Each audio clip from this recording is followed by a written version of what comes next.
If you're a heat and air machine technician or even a salesperson, how do you get to the table and why does this matter? This is a super important question. I'm Sylvan Bell. I'm coming to you live for HVAC Technician Sales Secrets on a perfect day to talk about sales and a perfect day to talk about you. We're on video number 2 here in the series, and there'll be a playlist for this of how to get to the table. And, you know, part of getting to the table is what you say to get there. And I want to emphasize something super importante for you, and that is you have to be the same person. You have to be the same person throughout the call. It can't be a case of Dr. Jekyll and Mr. Hyde. It can't be a case of like you're somebody over here and you were playful and a lot of fun and now you turn into super serious. If you're going to be playful and fun throughout a call, you got to be playful and fun throughout a call. If you're going to be super serious through a call, you got to be super serious through the call. But I've done more ride-alongs with technicians than you can count. I've done more ride-along with technicians than I can count. And one of the things that I would find is when people really struggle at the beginning of being a senior technician or somebody who could sell a call is they would go out and they would meet with Mr. Buyer, Mrs. Client, and they would start the conversation and they would be the greatest technician ever. And then as soon as the person said, hey, I'm willing to have the conversation. Let's talk about me getting a new one in whatever manner that happened. The person would flip and totally become somebody different. So think about this from your standpoint. Think about this from your comfort. You go and you meet with somebody, and let's just say, for example, you're going to buy a car, and you go through the demo phase. They do the walk around of the car. They do the ride along with you, and all throughout like the entire process, the rapport building process, they're super funny. They're super exciting. And then like you sit at the table, they do the 4 square box, and now they are super serious.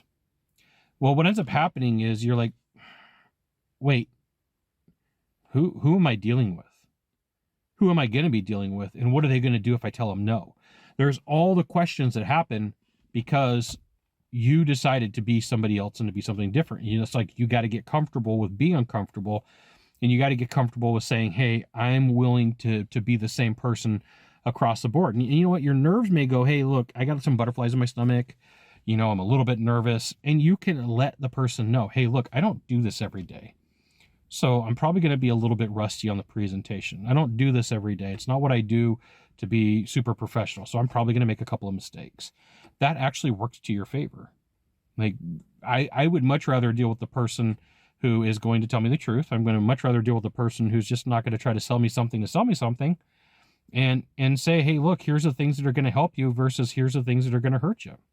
And this is why you should go to HVACTechSecrets.com. I'll give you the goods, not in the Facebook group, not in the YouTube channel. So you really do have to maintain your conversation. You really have to figure out who you're going to be. And, you know, there is a certain amount of theatrics in the sales process. You tell the same story. You tell the same jokes. You interact in the same way because over time you learn what gets reaction and you learn what doesn't. And anybody who is in somewhat area of sales, the best people do this, right? You meld to the person that you're with, you dance with the person that you're with. And sometimes like you're really at the end of the day, 4 different types of people for the different types of buyers. And sometimes I'll have people go, well, Scott, you know, that's not being your authentic self. Well, you know, here's my thing. Sometimes you got to meet people where they're at. Sometimes you have to communicate with people with the way that they need to be communicated with. It's not anything to do with being snake oil. It's not anything to do with, you know, shenanigans. It's like, if I can't hear, I got to go on sign language, right? I know American Sign Language. If I meet with somebody who's Russian and I got to speak Russian, I speak Russian, of all weird things on this planet, right?